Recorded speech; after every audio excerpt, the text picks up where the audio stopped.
Did you already schedule yours, Alan? I cut my own hair, actually. I use like a Flowbee. Yeah, I was gonna say you're looking remarkably clean. So. I use those, shaving things you get at Costco and just start with the. Anyway, yeah, I do my own hair. Hey, Sean. This lighting is terrible. Yeah. Let me. You're backlit, I'm gonna switch computers. Hang on one second. Okay. So when this whole thing went down, I started looking up, Zoom meetings and how to present on camera, and all of my advice came from like college age girls who do makeup online. Like you have to have a light in front of you, and so I learned pretty quick what to do.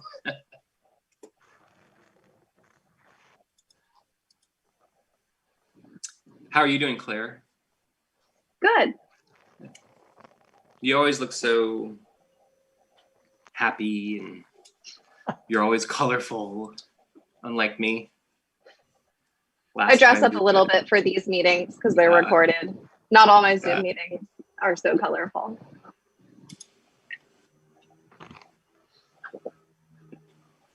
I love it. Tips for not spreading COVID during Labor Day weekend from the health department. It's just the weekend we have to be concerned about now. Yeah. What does it say? We'll be in the clear on Tuesday. My gosh. Oh, and it's 2 pages.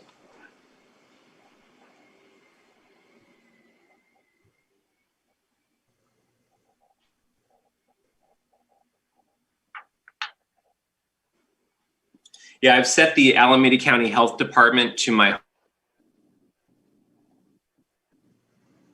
Nope, we lost. Andrea won't be able to attend the meeting. Uh-oh. Happy birthday to Stephanie's daughter or son who's 18? Daughter? Yeah.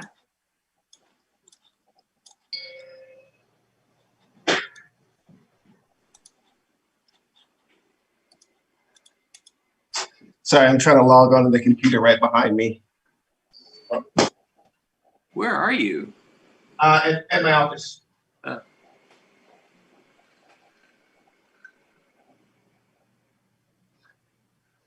From Jeremy, is it possible to send Robert Chasty the link again? I'll text it to him. I think he has a unique link. Yeah. Oh, to each individual? Yeah, everyone has a unique link. Okay.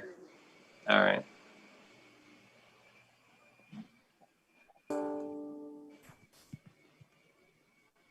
And yeah, Andrea and Stephanie are coming, so I think once Robert hops on and Sean gets his computer going, we'll have everyone. Got it. I think we're live now.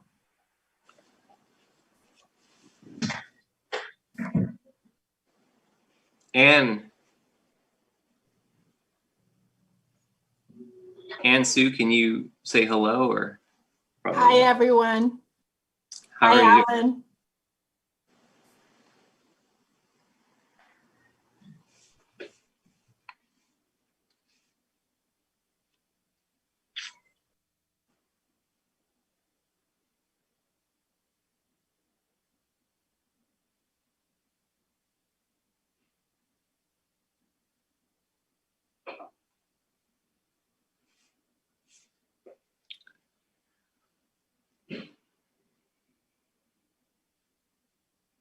Is my computer ahead of time?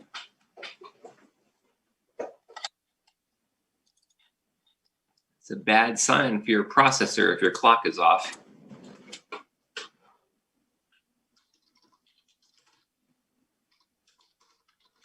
John, we can see you now.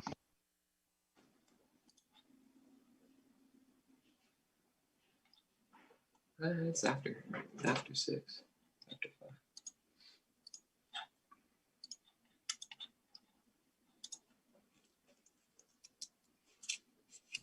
Wait, Todd is a committee member, right?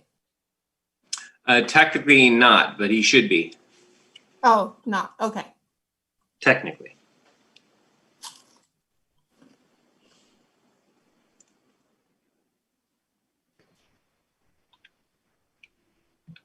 Aaron, Yes. Since we have time to kill, how's school going 2 weeks in?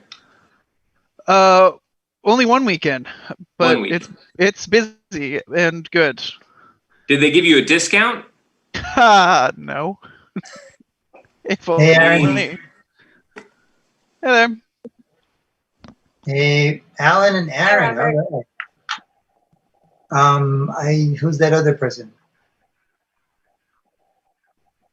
Let me see if I can get the participants.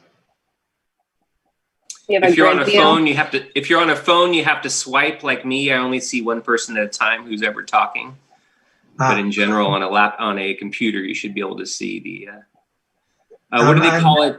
I don't deserve credit for this, but it's the Hollywood Squares version of a meeting. Oh, okay. Yeah, I'm not seeing everybody's pictures. Let me see Do if you I see the person who's talking? Yeah, Do you see me now? Okay. Yes. That's good. But yeah, if you can swipe and see if you might be able to see everyone at once. I'm used Sean, to. do you have the agenda? Robert, you're muted. Sean, you muted. Robert, if you click on the right-hand top corner where it says speaker view or gallery view, choose gallery view. Okay. I don't see that option. Should be a couple little squares. I see those. I've gone through the 3 of those. And I get bigger and smaller. That's all it does. Maybe this thing. No, that just makes you even bigger. Well, Aaron, you look great. Thank you. Hey, Sean Charles. All right. All right. Good to see you. Good to see everybody. Are we ready to get started? Yeah, I think this is everyone today. All right, perfect. So today is September 3rd, 2020, and let's go ahead and call this meeting to order. Thank you all for being here. These are especially stressful times, and I appreciate everyone's commitment to the mission of the EDC. Now more than ever, the coming months are going to be crucial in providing guidance and recommendation to council, as well as support of our local businesses. This will be the most EDC session we'll ever have.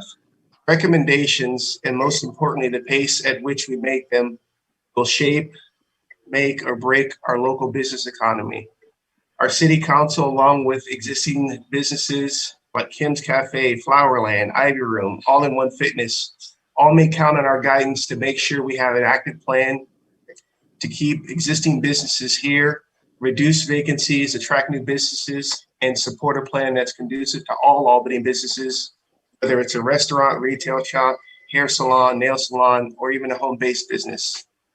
As an African-American business owner, I need your help in making sure that we attract and appeal to a variety of businesses owned by people of color, more outstanding, strong female-owned businesses like our committee member, Stephanie, Five Little Monkeys, and businesses that speak to the awareness, support, tolerance, and understanding for our LGBTQIAAP community.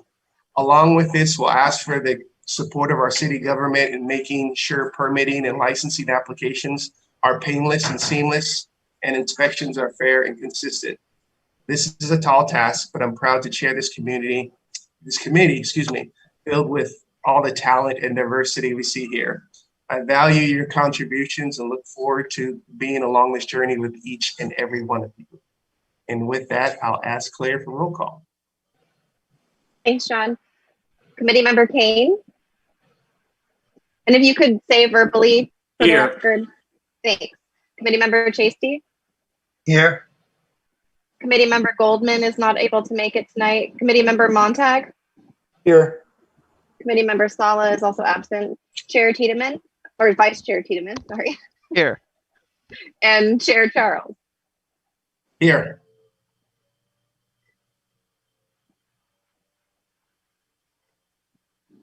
And congratulations to Chair Charles and Vice Chair Tiedemann for your first meeting. Yeah, my condolences. Bad joke for these days. Bad joke. No, I'm just kidding. No, it's good to I see may you. be a little rusty because our chamber meetings are relatively small, so just bear with me here. No, you're gonna be a great chair. We know it. All right, thank you, sir. All right, so the first item up for business is the approval of the July minutes. Did everybody get a chance to review them?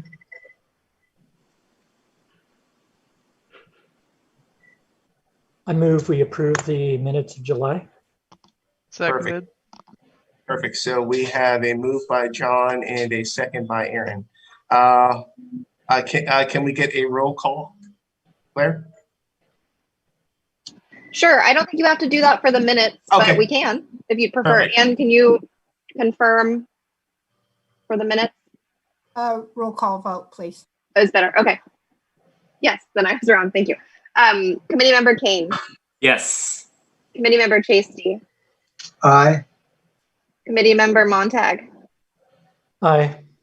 Vice Chair Tiedemann. Aye. And Chair Charles. Aye.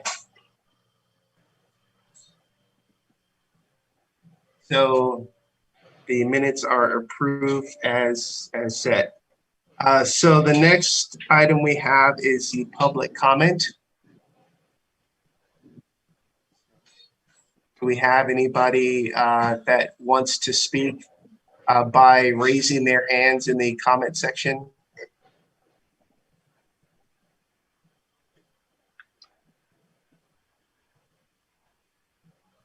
Anybody? Nobody? Okay, we'll go ahead and close the public comment and we will move to presentations. Great. All right, let me share my screen.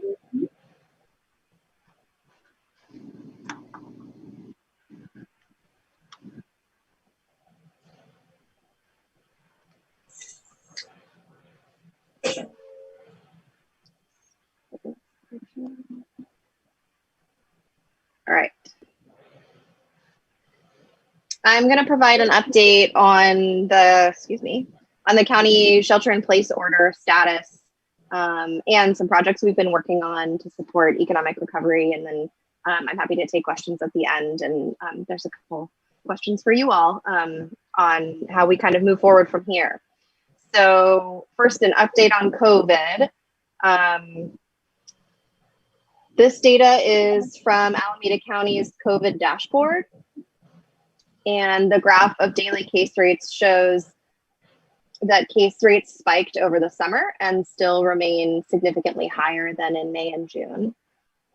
Albany still remains on the lower end with a total of 50 positive cases since March. Hospitalizations also seem to remain high, but the number of ICU patients has remained relatively constant. Jeff has been paying a lot more attention than I have, but my understanding is treatments have improved quite a bit, so that might be the reason for that, for the ICU beds not spiking. And as Alan mentioned earlier, we have some good news on the county order. Indoor haircuts and indoor hair salons and barbershops will be allowed to operate starting tomorrow. So that's very exciting news. That was a big holdout for everyone. Some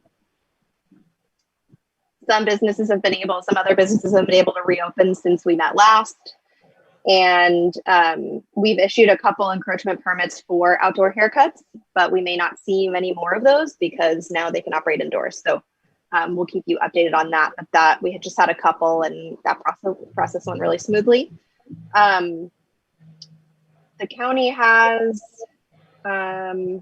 this reopening plan, and based on the county's list of indicators, we need to see a further decrease in case rates and hospitalizations before more reopening is possible.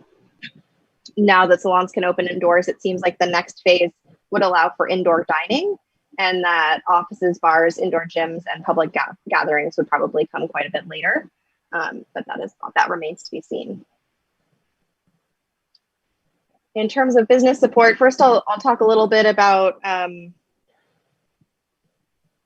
the possible impact on our sales tax revenue. There's certainly concerns from the city side about budget, and we're monitoring it closely, but we really won't know until the end of the year what that looks like. That said, from what we've heard from the state and also our consultants, we're cautiously optimistic. Certainly some of the essential businesses in Albany have actually been doing quite well. And so we definitely will have impacts, but we're hopeful that maybe they weren't as dire as we thought they might be back in March through May timeframe. So we'll keep you updated on that as we learn more. And like I said, probably won't know for sure until the end of the year. We've been continuing our weekly calls with the Chamber of Commerce and the Solano Avenue Association. That partnership is very strong. And we've been maintaining a comprehensive business resource list on our website. I haven't had inquiries about that recently, so I think many business owners have, accessed the resources they need at this point, but we'll continue to update that as new resources become available. We also promote these resources through emails, newsletters, and social media. And the Chamber has continued to provide informational webinars. The last one, the city attended staff from community development to answer any questions about permitting or how to get information from us, and that went quite well. We're providing council extended rent and eviction relief last month, and we're providing rental space for outdoor fitness classes.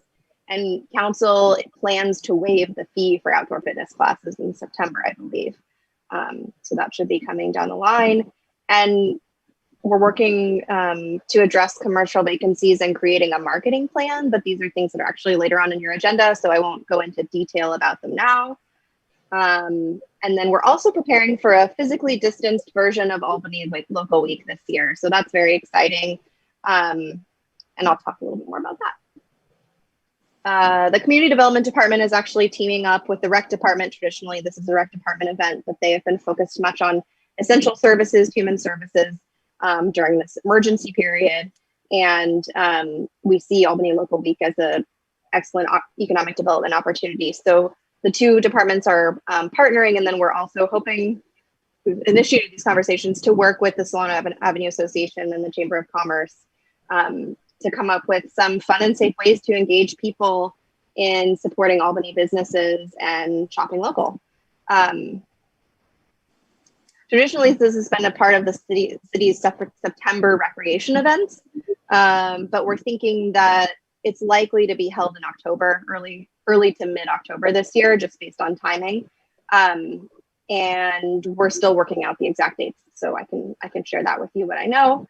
One exciting thing is we're going to be developing a bingo card with ideas of activities to get people engaged, such as picking up takeout from a local restaurant or writing a review of your favorite Albany business, perhaps scavenger hunts, but ways to get people out and about that are also safe and make people give people something to look forward to.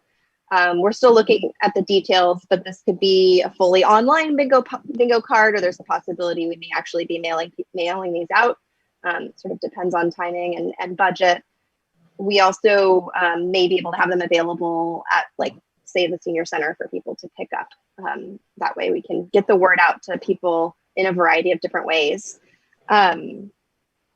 We've also put together a calendar of virtual events for that week, or we're starting to. And the Chamber typically hosts the Best of Albany competition each year, and they're considering perhaps doing this a little bit differently this year. Sean, I don't know if you're prepared at this point to talk about details of the Best of Albany, or if that's something you want to wait to work out before you share publicly. Yeah, so obviously is our annual Best of Albany event is typically we hold it, it's usually in a public forum. Obviously, with those public forums being shut down, and because we can't honor, and we think it would be inappropriate to just honor specific businesses, we're trying to come up with a way we can recognize most businesses in Albany. So that's what we're working on right now. We should be finalizing that over the coming weeks, and we'll be releasing some type of recognition for Albany businesses. And that's very exciting. Thank you. Also, the business associations have done a great job of keeping updated lists of which businesses are operating. And so there may be a potential to update that for local week with perhaps businesses might be interested in showcasing, having specials or something, something like that to kind of really draw people to the businesses during that week. Or it could be a month-long campaign as well. So that's another idea we've had. And that concludes my update for you today, but I'm curious for you if you have any questions, but also particularly if you have any ideas for Albany Local Week or ideas for fun things to add to a bingo card to get people to support local businesses.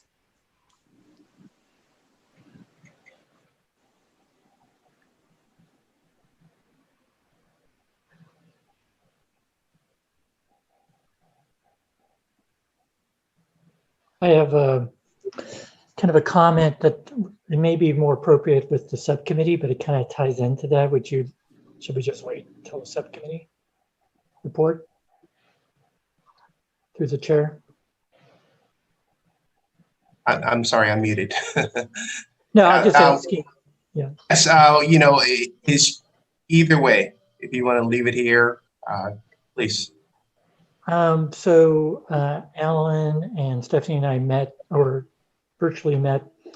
We talked about kind of the need to continue to look for these ideas to support business in a short-term capacity, and maybe either through Albany Week or extending Albany Week to another dates to do something like a passport activity. And this may have been discussed with the Chamber or Solano Association before, but it's apparently some of the businesses are interested in contributing to that type of program, where the winner or the winners of a program for passport, if they complete X amount of visits verified with a receipt, would receive some sort of gift certificate or gift basket, something to that effect.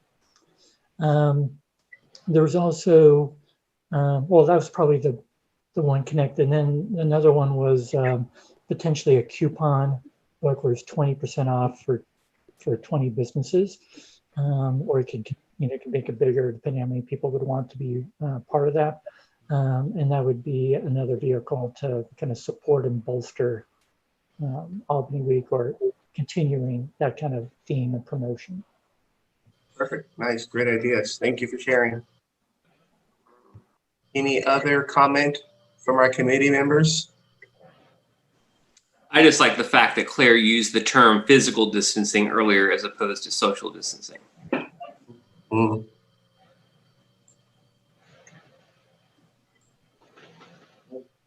Very good. Any other comment? Okay, perfect. Thank you for the presentation, Claire. And we will go ahead and go to public comment. Ann? Jeremiah?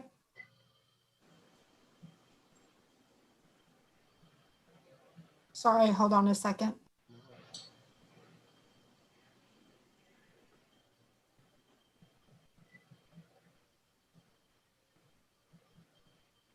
Sorry, Jeremy, can you let Jeremiah in, please?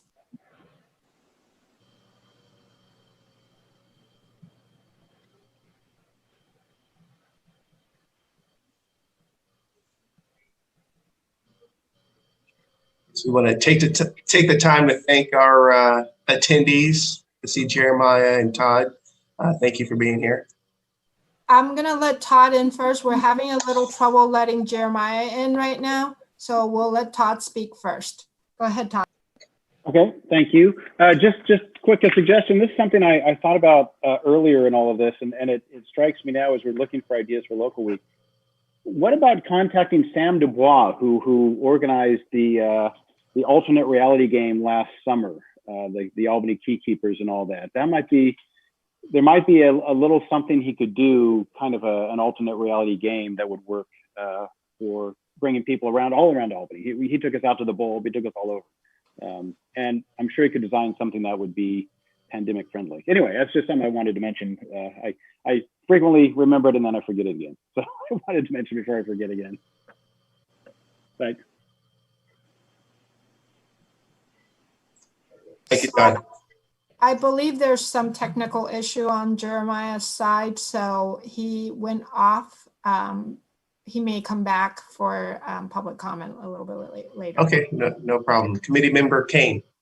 Thank you, sir. I just want to respond to Todd. Also, Sam Dubois is known for bringing a younger, a different demographic, or a more diverse demographic to Solano Avenue than than the usual event that occurs on the street. So he's an expert at what he does, mostly known for the haunted house that was in town for a while before he went off to college. And we have a lot of confidence in what he does.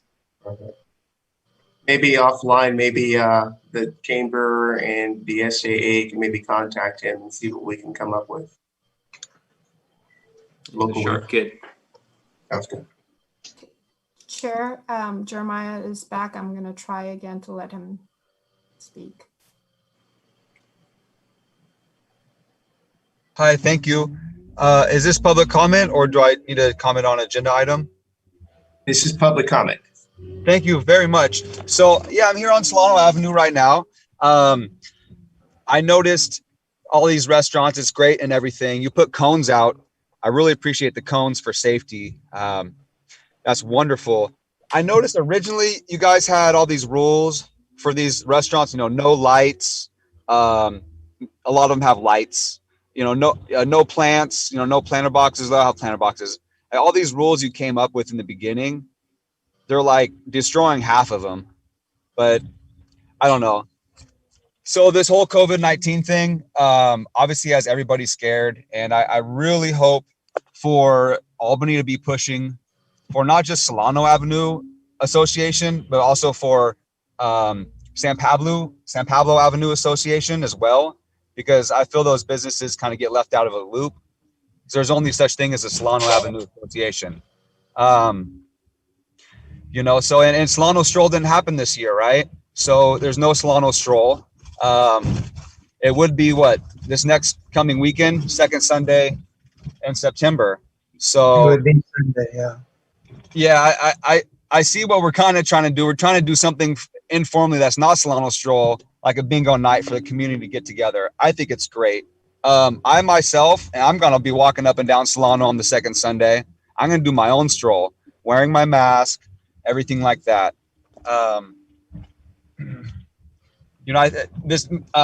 This group only meets, I guess, every couple months. And I was lucky enough to find the loophole of the Zoom ID number was wrong. I guess we fixed that, which is great. Right here, I'm at Gordo's right now, actually getting a burrito on my way to work.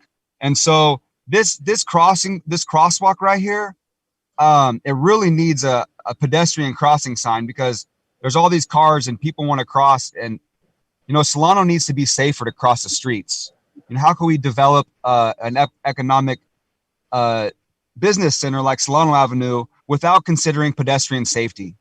We don't have one pedestrian safety thing in the entire business district. You go to Berkeley, as soon as you hit Berkeley up at Zachary's Pizza, they got that bollard in the middle of the street stating the state law, stop for people in the crosswalk. Oh, here goes this lady right now. Oh, she's running across the street, almost get hit by a Tesla.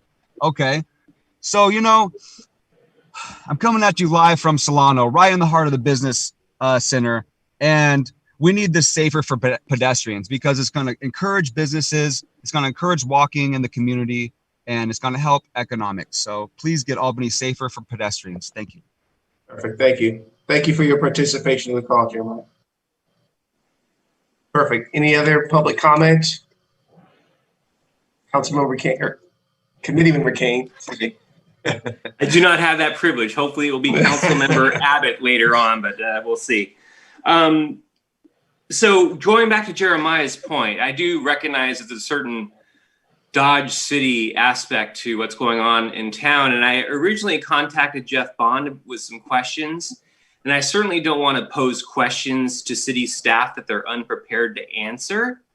But 60 days ago, it was reported to us that 85% of the street fixtures that you saw outside of restaurants were outside of compliance.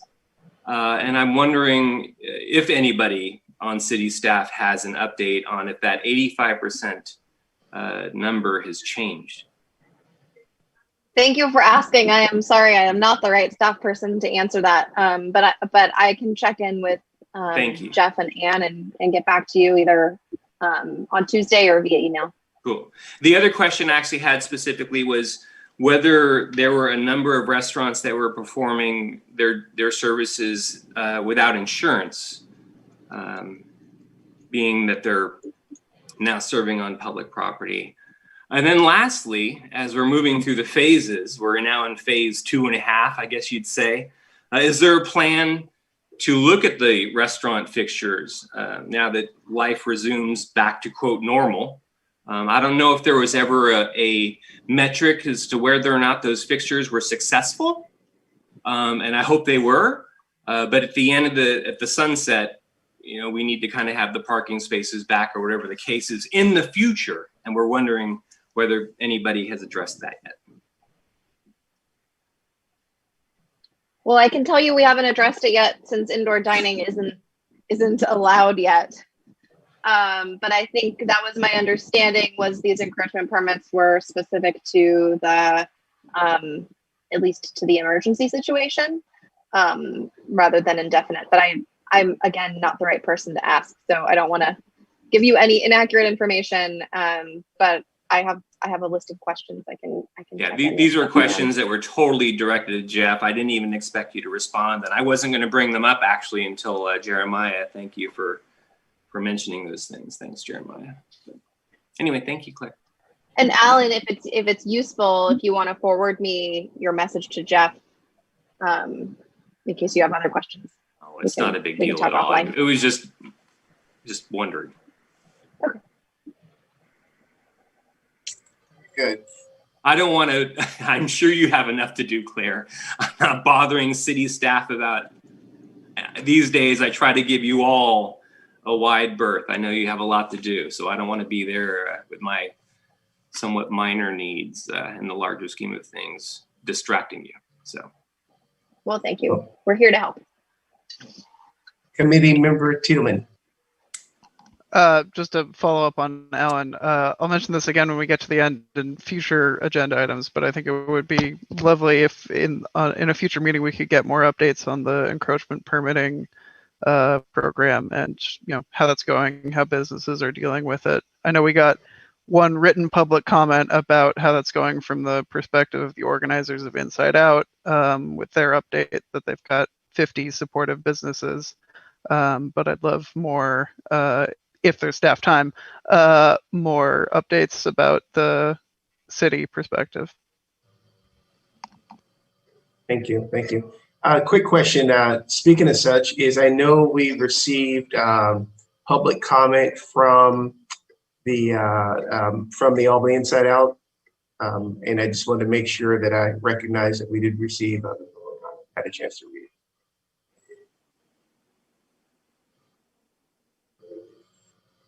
Anybody else before we close and move on to the next item? I got my hand up according to this little thing here. Can you see it? Does it work? I mean, I can't see anything. I don't see it, but please. I mean, I'm committee member Chasty. Now I'm lowering it. Now I'm raising it. Does anything show up? Yes, it does. You just have to be looking at the correct panel. Yeah. Oh yeah. Anyway, I just want to say that I have seen the growing public acceptance and participation with these outside dining locations, and it's a good sign. I'm happy to see people being able to gather in a more safe environment, being outdoors, and I'm hoping that it works well enough for the restaurants, although doesn't seem to be a lot of traffic, like not the kind that you need to sustain a restaurant. Also, I have a little bit of concern about safety. People have the illusion because there's maybe a thin fence or some kind of plant, that they're actually within some kind of space that's safe. And cars are going by at 20 to 30 miles an hour.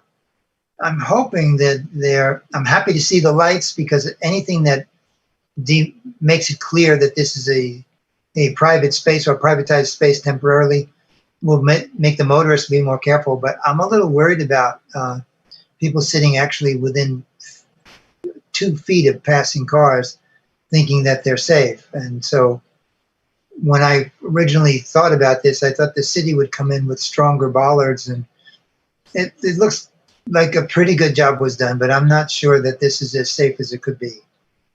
I thought Jersey walls would be a better idea. Coming from the attorney, that's a good observation. In any event, the restaurant should have insurance. Yeah. Okay, Well, you know, I'm going to lower my hand. Okay, thank you. Yeah, and I'd like to at least recognize, some of the restaurants, for their sometimes reactive and proactive approach to, making it what it is today. I mean, to where we were, a couple of months ago to where we are now. It's just, the avenue certainly looks a whole lot better, but you're absolutely right. When it comes to safety and insurance, I don't know if there's any, if there's any safe way to dine in the street, with passing cars, no matter what we put out there in buses and trucks and everything. But yeah, insurance is important. Any other comment? I have a question. Sure. When would be the appropriate time to talk about vacancies and increasing vacancies? So we can actually talk about that in the next item up for discussion on the agenda. Okay. Yep. Very good. Perfect. All right. So we'll go ahead and close, and we will move on to item number 5.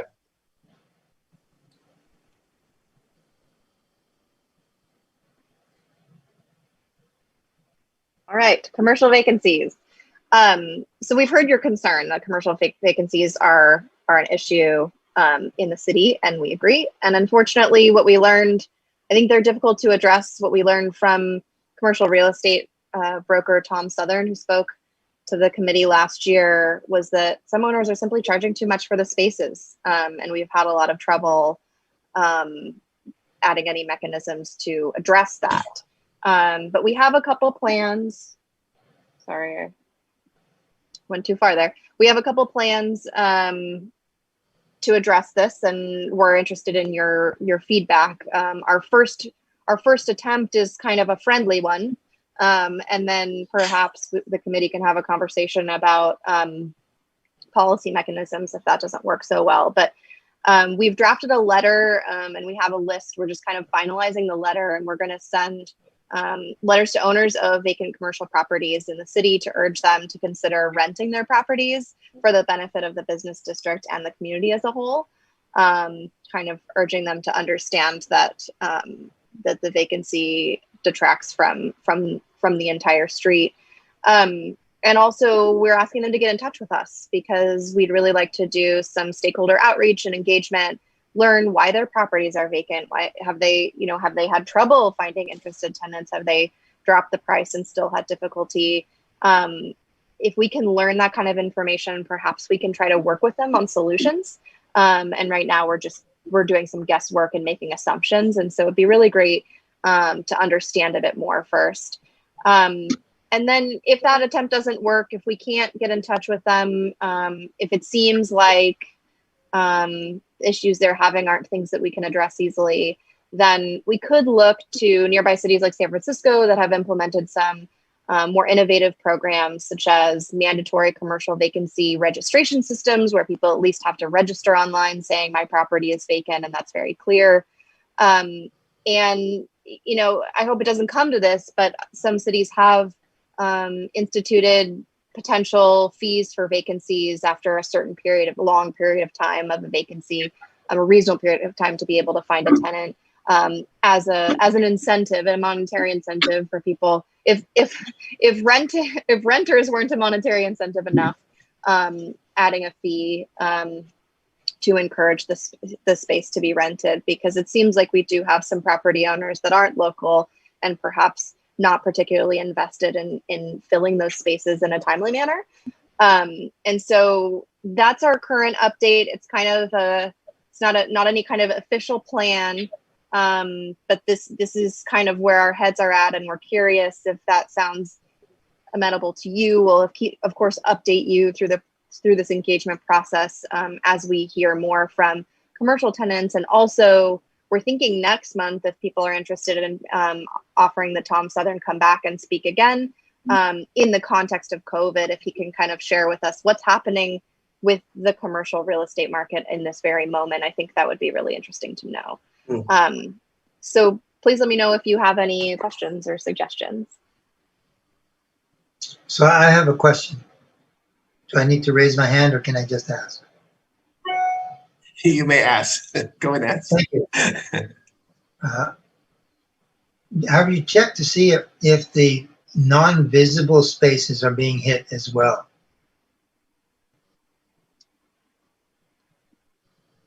Yeah, there are offices and upstairs and so on. I don't know. But perhaps Tom would be a better person to ask, if he might have some sense of that. But I can check online to see what's posted and whether some of those are not as visible. Yeah, I'm kind of curious. I mean, I have an office building. I've got a couple of vacancies I didn't have before because people basically couldn't make it through COVID, or they decided that they were going to shift their business operation in such a way that they wouldn't be maintaining the same amount of space, or they'd be working from home. And it's difficult to rent. I mean, it's a pretty big lift to try to rent out space during this particular time. First, there's just the meeting of people, which you don't want to do. Having the idea of people moving in and out, which you don't want to do. So if you lose a tenant, it's more problematic. Mm-hmm.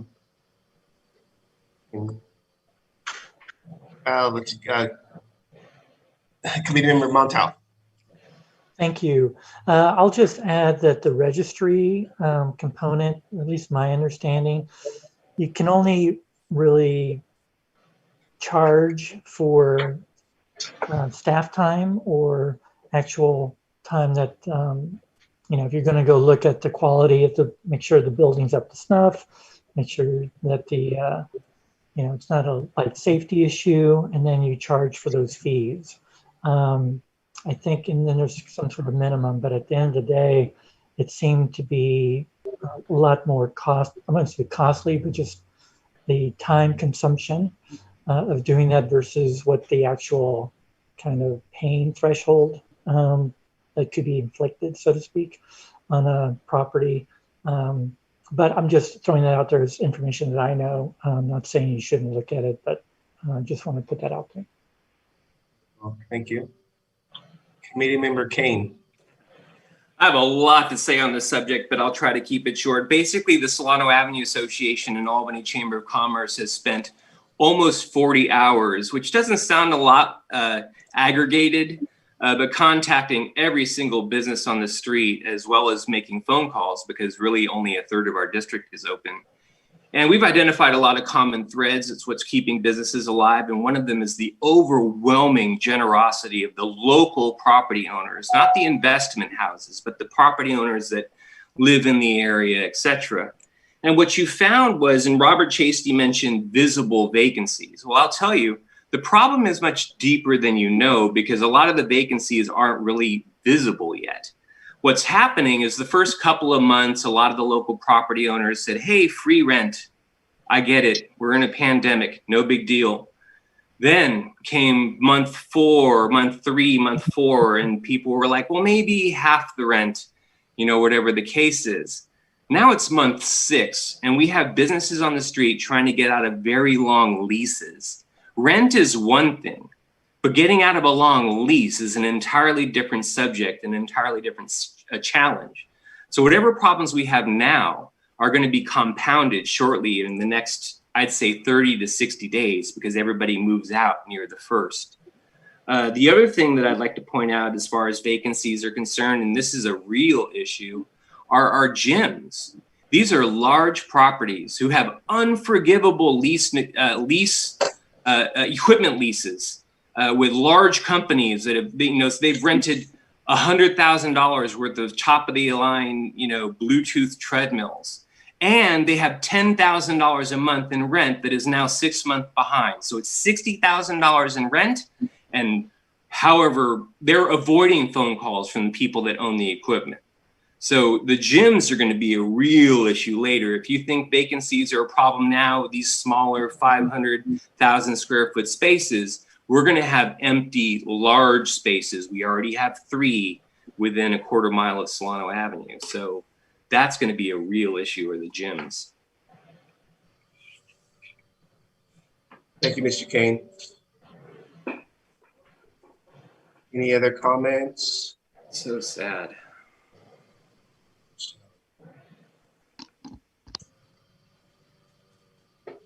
Any member Tiedemann? Yeah, to lead off of Alan, and I hope not to get too fatalistic or too wonky here, but it's difficult. But as part of the research I'm doing for actually a class on pandemic policy right now, it's shown that consumer spending in areas like ours, in well-to-do areas, is what's tanked the most, and that's what's driving a lot of these businesses to go out. So we're lucky in that, as I saw, as reported by the Chamber and by the Solano Avenue Association, we've got some really both generous property owners and residents, people who have donated to businesses and wanted to pay their rent, which is really, really great. But I think it's going to be really hard, if not next to impossible, to start filling vacancies before we actually have a handle on things and before the greater macroeconomic trends have started to turn towards getting people more confident where they can go out and spend money again, because I think that's what we're running up against. So I think we should keep tracking this, but I think it's going to be really hard to figure out a program to respond to it until until we're further through this. I think we'll have, we have stores on, up and down the avenues that, will look like they're ready to open, but have no plans to open ever again. And that's what's really scary. Yeah. Mr. Kane? Love Aaron's point. I mean, obviously California or the United States in general is a little bit late to the race. So there are other countries and other jurisdictions that have been wide open, and consumer spending is very slow. So even if we could open tomorrow, first of all, there were a lot of businesses that we talked to, well, 6, who said, even if we could open tomorrow, I don't want sick people in my business. There is that perspective of business people aren't supposed to necessarily put themselves at risk if whatever. But yes, we are looking at a consumer spending issue. People aren't even going out to the gyms even because they've changed their habits. And even in terms of outside dining, restaurants were in a very interesting position because generally they want people to come in, but they've trained their customers to eat at home. And behaviors, especially after 6 months, are difficult to change. So yeah, Aaron, you're dead on. It's going to be a long ride. Mr. Chasty. I'm terrified. What about Halloween? What are we going to do about Halloween? I can't go trick-or-treating. Right. I can't give away candy. I can't get candy. What am I going to do? I mean, I'm joking, but really, we're going to blow through Halloween and all of the holiday stuff that we normally do. We're not going to be able to do that. Santa Claus. How do you sit on Santa's lap? I don't usually, but even with COVID being what it is, I won't even sit on. I mean, it is a problem. We're going to have to adjust. Halloween's going to be a non-event this year. I mean, no one's going to send a kid trick-or-treating. People are already talking about PVC tubes from their front door to the sidewalk where they can drop a piece of candy in it. And It's also Would you- desperate, really. Would you trust anything coming out of a PBCQ? Exactly. Yeah, it's All right. so. Okay. When I say, for example, in my office, and we did some discounting for rents, to help people out, but we have a couple of virtual tenants as well, and they're having difficulty with the normal way they used to do business. So we're going to be dropping tenants, and we have dropped some already, and replacing them is the problem. I mean, I had somebody call up, and the idea of like making arrangements to do a rental is beyond me. We're not going to do it. So I'm going to take the public comment from Jeremiah, and then I want to circle back around to see if we actually have a recommendation on what we should do or what we can recommend as far as this particular item. So Ann? Go ahead, Jeremiah. Hi, thank you. So my positive suggestion would be, how do you know if a space is available, right, for lease, a business on Solano? Craigslist? I know it's so vague, right? It would be nice if it was organized to where if there was a business, a commercial available, they would post it on the Albany City's website that it's available with the phone number. Maybe it doesn't talk about money, no price or anything, but at least a phone number, and at least the public can check, it could be updated every day if there's an opening. And the public could say, hey, wow, city's website, in the planning department, Albany's business planning department, just click a link and it says all the available commercial spaces available. That's the easiest way, because right now you have no solution for that. It's just Craigslist or posting on the window. Right now, 1019 Solano is for sale, a Caldwell Banker. You can call the phone number. So yeah, there's a lot of things for sale, and obviously things are going to be coming up for lease, very soon. And if we can get all these leases for available on the city's website, that way people have a chance to know, because people can't just check Trulia and Craigslist. And what if the owner of the business doesn't want to put it on Craigslist, or they don't have the time, or they're handicapped and they just don't know how to use a computer? Well, maybe the city could post it or something. There's a solution for this, and it's probably a really easy policy to implement. Check in with the Solano Avenue Association if spots are available. So that's my point of interest, positive suggestion. Also, at the city hall or at the recreation department, you could have a bulletin board, and it can say, things that are available, so the public can come to the city hall, or a kiosk, right? We keep talking about kiosks for everything. We need a center location for everybody to see all these notices. Also, not just a website so people could check themselves, but also maybe Albany needs a group, like a group chat, where every citizen or resident could be on the same page, because Albany has all these different pages to be on, and it's really overwhelming. I don't know half the time what to click on. So if there could just be one thing, a kiosk, just a phone number, so that way these vacancies could be filled. Thank you. Thank you, Jeremiah. And thank you for the other attendees that hopped in the room as well. So any other public comment out there? That's it. That's it? All right, perfect. So is there any recommendations or actions that the committee wants to take up as far as addressing some of these commercial vacancies, either short-term or long-term? No matter how big, how small?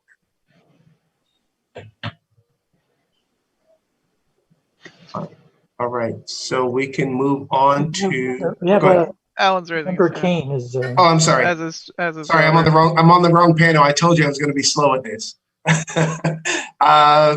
Mr. Kane. So hi there. I just want to respond, and no big deal, Sean, Chairman Charles. To respond to Jeremiah, again, Jeremiah, thank you for being engaged. It's almost like I wanted you to ask some of these questions. It's kind of weird. But there actually is a kiosk. It's the Dario Manichetti kiosk, which is the corner of Canes and Solano. And actually the city of Albany has a robust vacancy website. A lot of it's available on LoopNet, which is where everybody kind of looks these days. Craigslist, it's funny that you mentioned our vacancies trying to hide. I actually have talked to one property owner on Solano Avenue who lives way outside the area, who claims he does not put his vacancies out in public because he's worried about trespassing and people taking over his property. So I don't know how to address those types of concerns, but Jeremiah, thank you for pointing some of those things out. But the city does have a really good reference page. Very good. We'll go to Committee Member Chasey, then Committee Member Mondal. No, I was just going to suggest Valium would be probably the solution for the guy who's worried about potential renters taking over his property. Right. Yep. Mr. Mondal? Yeah, I would just recommend that if we need a motion or something to that effect, that would recommend hearing from a commercial real estate expert, bring him back. I think that's a good idea. I do recommend engaging with the property owners, even if those, and I know Alan's already has some communication there, and that can lead into kind of a report on what they're looking, what they're facing. I mean, they have their own struggles and understand what they're doing. I think that's important. So if staff, per their recommendation, would do that, I think I would support that. And I concur with Committee Member Kane that a sophisticated person who's looking, even non-sophisticated, looking to rent space in Albany can find it reasonably and without any issue. Now, there's always some property owners who are scared or whatever, but we have others, 90% of them that we can have option to contact, and if you're a renter or looking actively. Thank you. Mm-hmm. And that's great out of the box thinking, Mr. Kane, by going on Craigslist and actually looking to contact the property. And so we yeah, don't, just to mention, I don't think you need a motion for the item to bring Tom Southern back. That's easy. I mean, I can't speak. I haven't asked him yet, but we're happy to contact him. Okay. Okay. Well, if we don't have to make a motion, I think we're all in agreement that, further assistance or further guidance would be needed by a commercial broker. Fantastic. Mr. Kane. I've talked too much. Never mind. I think you should sing. Sing. No. Mr. Chasey, do you want to unraise your hand? Oh, is that the problem? Yeah. You can raise your hand physically too, if that's easier. Okay, thank you. Thank you. All right, so let's go on to item 5-2. Subcommittee updates. So first subcommittee would be business retention and attraction. Committee Member Kane, Montal, and Sala. Well, I'll just jump in first, and then Committee Member Kane can supplement it. He provided kind of an initial overview of what the Solano Avenue Association has done to reach out and get an understanding kind of the temperature of the business community, and it is dire, but I think there are also examples that have shown that some businesses are trying to do the best they can and make it through.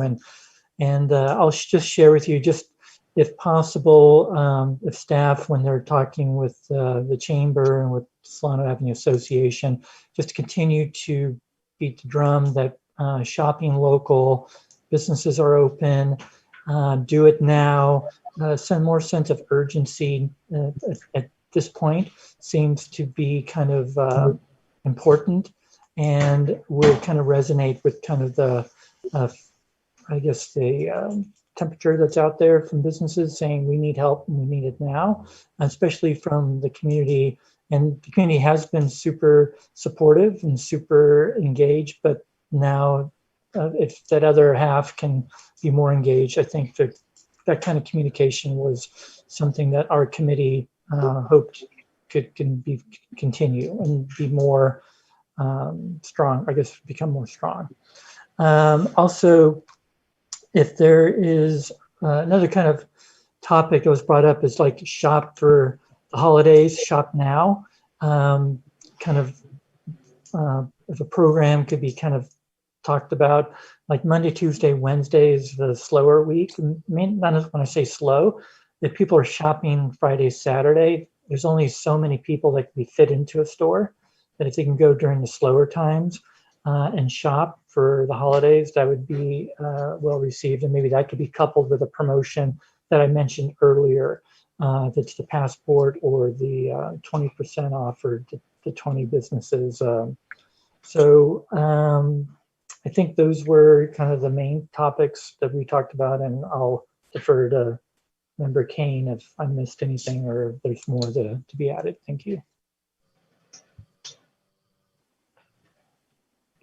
I don't have anything to add to that. That's a great report. I do have a question, I guess, for the group internally. And the shop now, do your Christmas shopping now, or your winter shopping, or holiday shopping, whatever your background is now, because you don't know what the future holds, was a sentiment that we heard on the street quite a bit. In fact, we heard from 3 specific businesses on the street who were like, we want to encourage people to do their winter shopping now. There'll be crowds later, etc. And I'm also hearing that there may be a second phase to the pandemic, a resurgence or something like that. So you never really know what the future holds in terms of December or etc. So get it done now.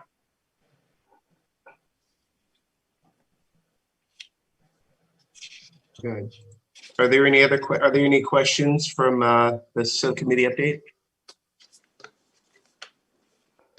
Perfect. Okay. Let's move on to the second committee update, which would be reopening with Charles and Tiedemann.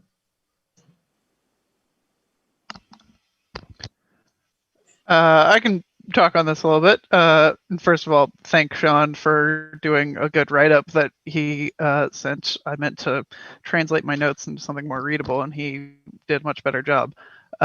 So we had a very productive conversation about what our priorities should be in reopening and how it's going to work. I think there was a lot of talk about making sure that we, the Salon Owners Association, the Chamber, all being resources and points of contact for businesses, as there's such a need for up-to-date information, that we are creating resource guides of how to open and getting ahead of things instead of being reactive, to ask businesses now what they think they might need to reopen in the future, what we can provide them, what the city can provide them, as well as let's see.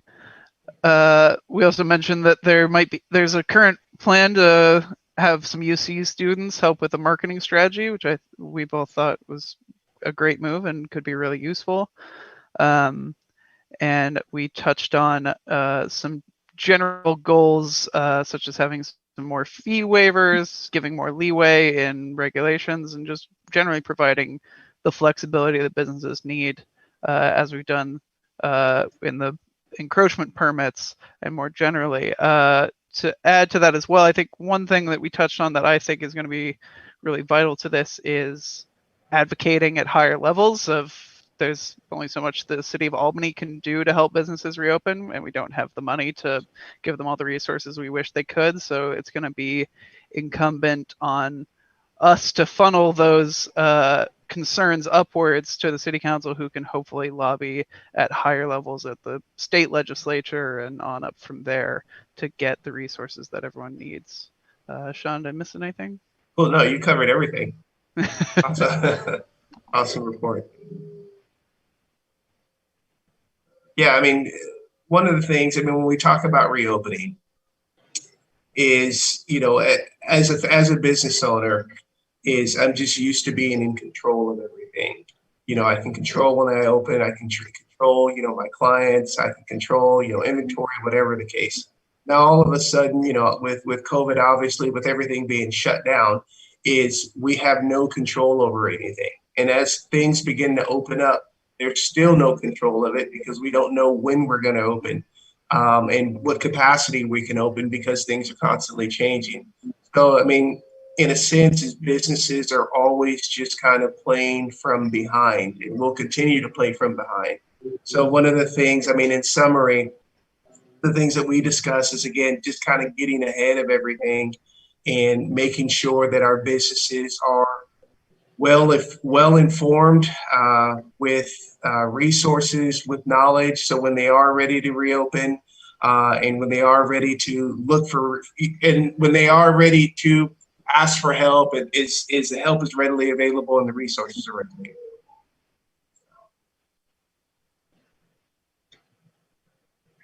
So are there any questions from the panel committee member?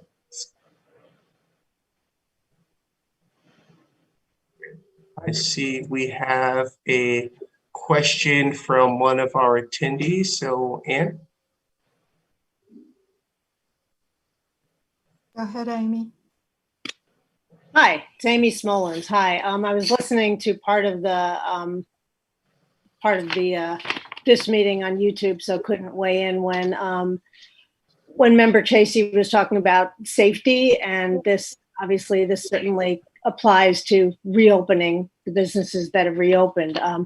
In June 25th Transportation Commission meeting and July 6th City Council meeting, both bodies recommended and so far the city's put cones out, basically blocking the barriers, but it doesn't really do a ton to slow motorists down. So hopefully they'll kind of take another step and put some slow down signs and intersections. If you just Google slow down intersection, you get all sorts of different alternatives that would really help, that Albany could use as a model.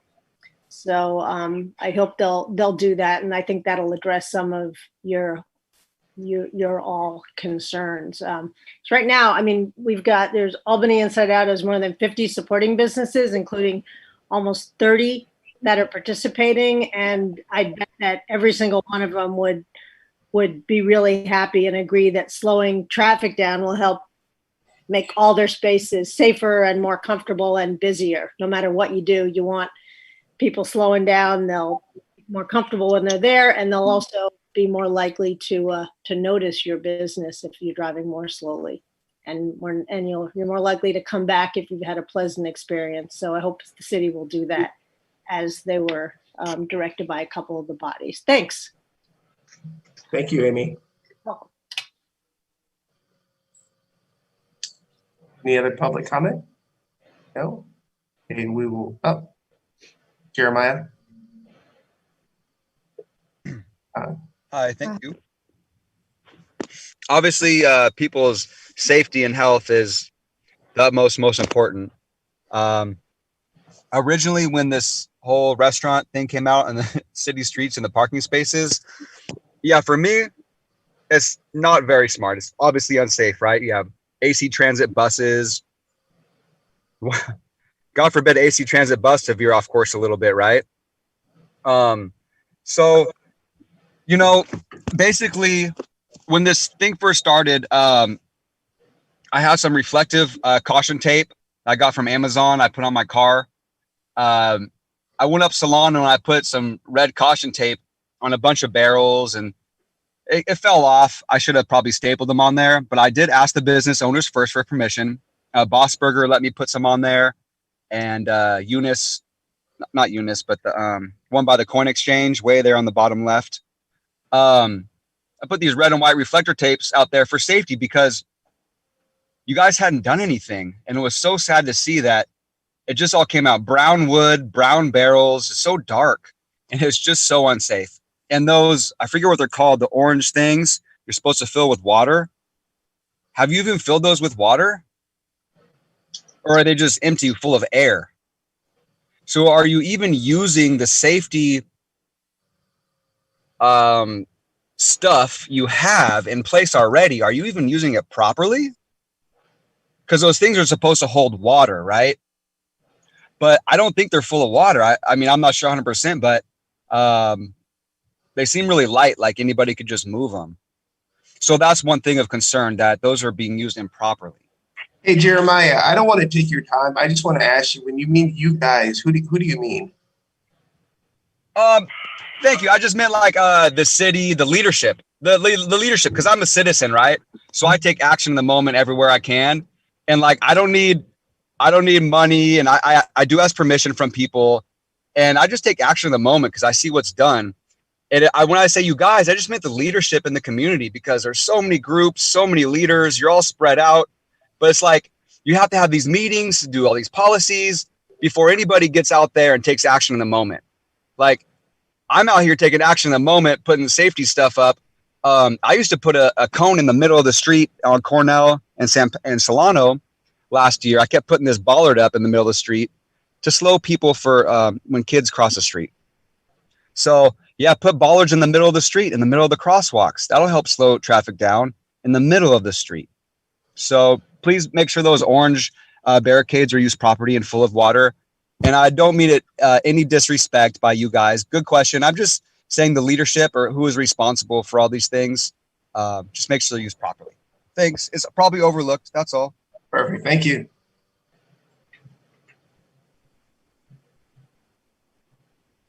That's it, Chair. Perfect. All right. Are there any actions, recommendations that the panel would like? Oh, sorry, Mr. Chasey. I just want to thank again the people that worked hard on trying to do the Albany Inside Out. I think it was a great burst of energy, and I think that it helped the street. There are issues to work out, and that's always true with any new plan, but it took initiative and good energy of those people that did it, and I was glad that we were able to help facilitate and support them. It's good to see that. That's what makes a community vibrant.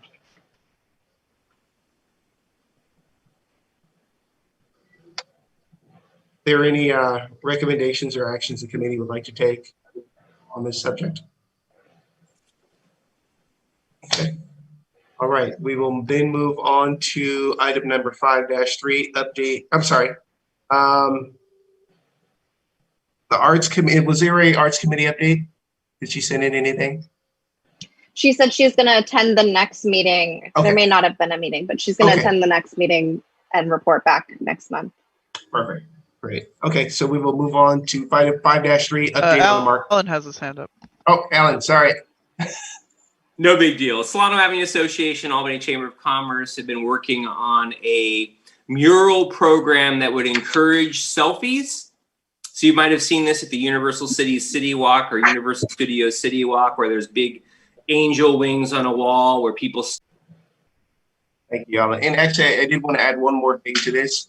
When we talk about the retention attraction is this month. Obviously, we're not having the Solano Stroll this year, but we are having a Solano Roll. So what that is going to be a car meet on Solano Avenue, where we'll be inviting the car community to Solano to visit our street, to visit our businesses. It'll be on Sunday, September 27th. Sunday, September 27th from 9:30 to 12 o'clock p.m. So to give the car community time to grab some breakfast, hopefully stay and grab some lunch too. So and hopefully maybe even fill a vacancy. So let's go on to item 5-3 would be the update on the marketing plan. It looked like there was another hand. Just curious, when you say the car community, do you have something special in mind? Like, do you talk about art cars, or are you talking about hot August night type cars? What kind of a car community? So SolanoStroll.org, you can actually get the lineup. At this time, there's 10 categories ranging from electric vehicles to family restored vehicles or resto mod vehicles. So it's anybody that owns a collectible vehicle. In fact, we've had 2 people who would like to bring boats out that they've worked very hard to restore. So the community interest is really great. Everybody in theory should be staying in their vehicles. They've been told that there won't be restrooms nearby unless they shop at a business, and it's going to be a very safe, awesome event. And we're making it the every last Sunday of the month to drive traffic to the streets. So we're not sure about November yet, but we do have something lined up for September and October, and we're really excited about it. So is this like cruising on Solano? Is that what we're going to do? No, they'll be parked on the street, just having their cars out for display. Technically, the event is for the car owners themselves. So that's a little bit of source of confusion. By law, it can only be the car owners. We cannot promote this event to more than 10 people. So, because I was thinking we could have like Cheech or Chong be like the master of ceremonies. And let's talk about it later. All right. And again, item 5-3, the update on the marketing plan. All right, I'll give a quick update here. So it turns out we're partnering. We were approached by the city of Berkeley, or not the city of Berkeley, excuse me, by UC Berkeley. And so we're partnering with some students from Berkeley's Haas Business School this fall to help small businesses in Albany. And the plan is to have them work on a marketing campaign that attracts more people to Albany's business districts, all of its business districts, particularly young people and those located in adjacent counties that maybe we don't usually outreach to. And potential deliverables are still being worked out, but they could include either kind of a visual business directory or a marketing plan that has some ideas for a campaign.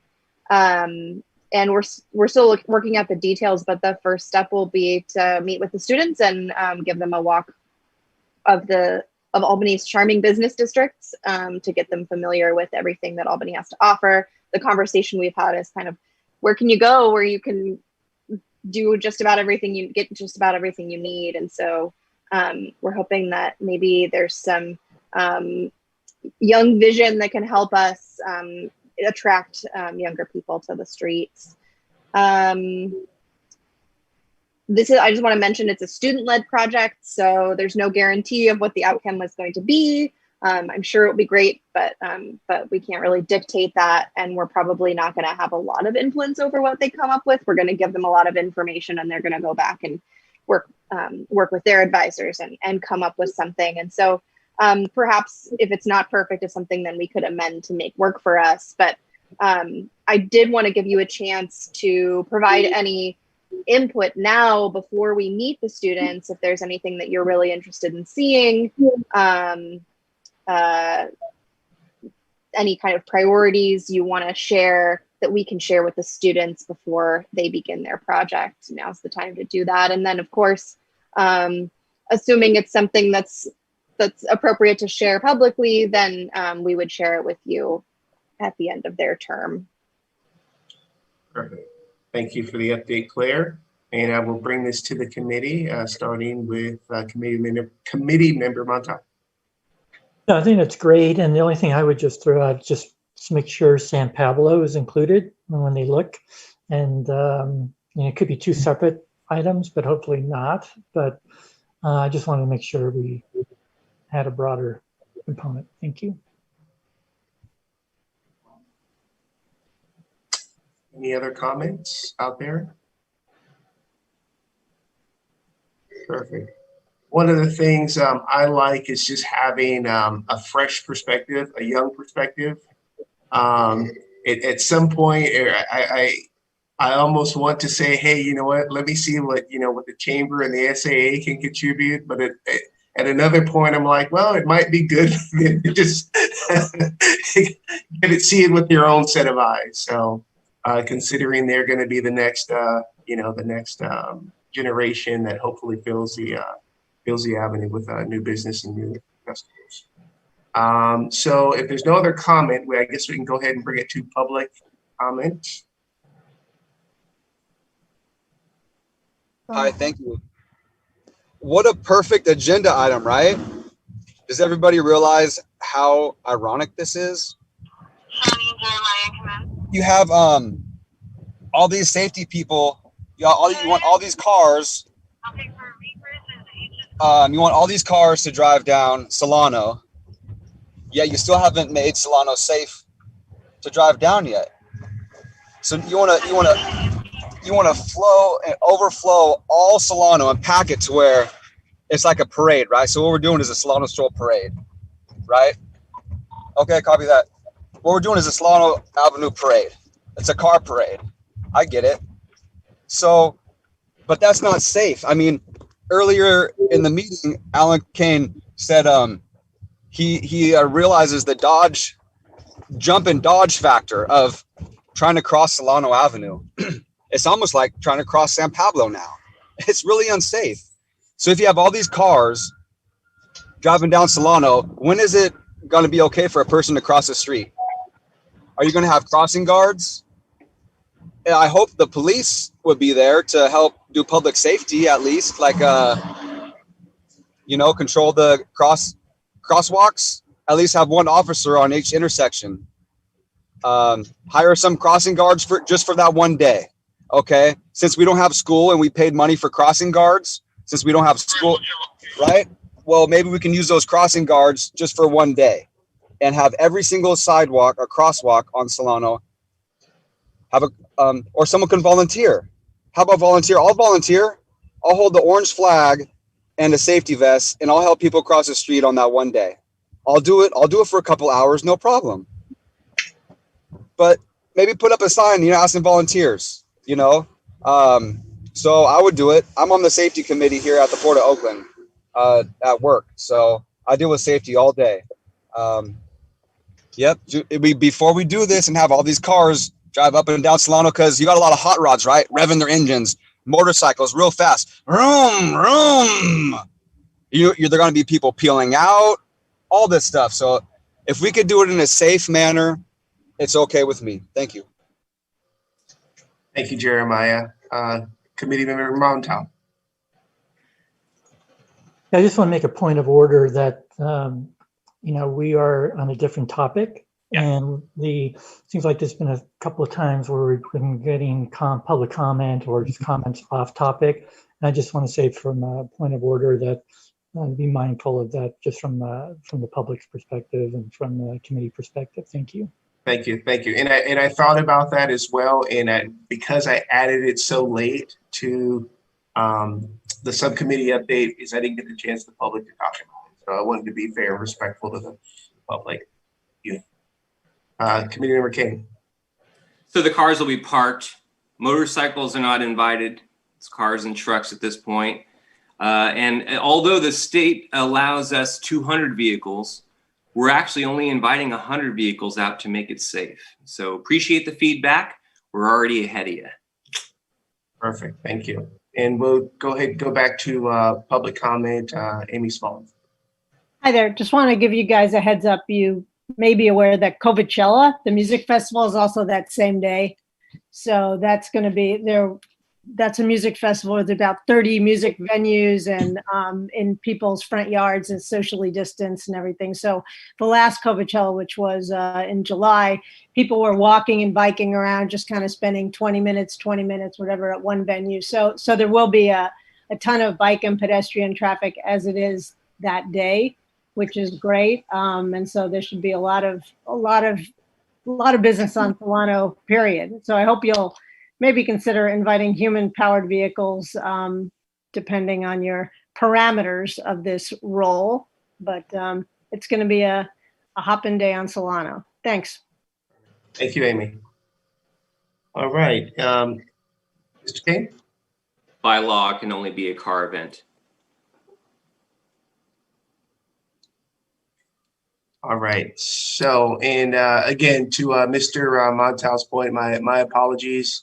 I will certainly respect the rules and the point of order in the future. So thank you. My apologies. So we can move on to item number 6, announcements, staffing committee, member announcements, reports, and updates status from the previous agenda. items. One announcement is, I think people had asked about what's happening with Picnic Rotisserie that's supposed to go in on the corner of San Pablo and Solano. They sent out a message saying they're getting closer, but they don't have a date. So that's my update, at least of something. They're trying to figure out when they'll do a soft launch. They'll only be doing takeout, and they may start going to farmers markets again too. But hopefully in the near future, it sounds like they're prepared to open in that space, but they're not quite ready yet. So that's exciting. They're moving in the right direction. And then we received an application for a new drive-through coffee kiosk, drive-through or walk-up coffee kiosk on East Shore, kind of between Target and Toyota. And that's likely to be discussed by the Planning and Zoning Commission in late October. So it's not something that's going to happen right away, but it's we've received an application. So those are my updates. Is that the old pet store? No, I think they're going to build a kiosk that doesn't currently exist. Oh, just a but I small think kiosk. the place that used to be the PetSmart was it a flooring place? And I think they have gone out of business. Is that Alan's shaking his head? Yes.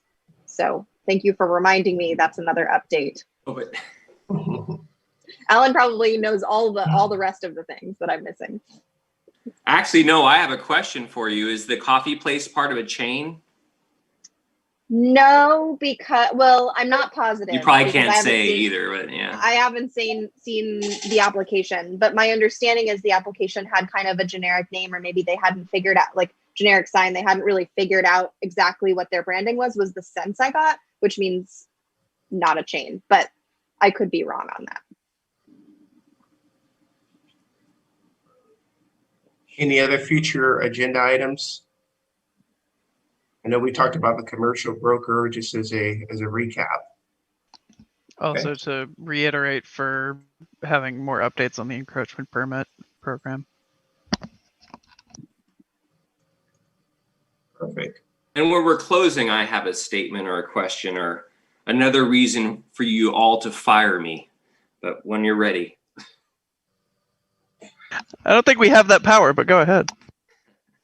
Are we done or?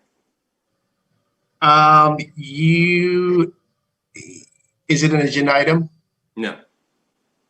I think maybe then as a point of order, we should close the meeting. And I don't know, could you bring it up after the meeting? Is that possible, rules wise? Well, we can't have a quorum talking about something Okay. that's not part of the regular meeting. What about if it's a did you mean statement it that was was an made announcement? earlier, a clarification, let's say, on a previous statement?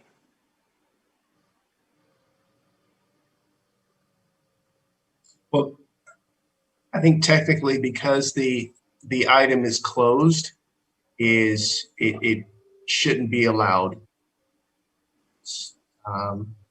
So in the respect Our of city everyone, clerk has said yes. That's it's. Is not it part allowed? of the biz. It's not allowed. Sorry, Yeah, she's yeah. agreeing with you. Yeah. okay, yeah.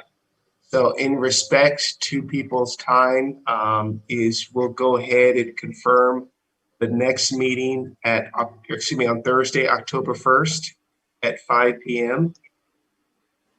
And with that being said, I will adjourn the meeting.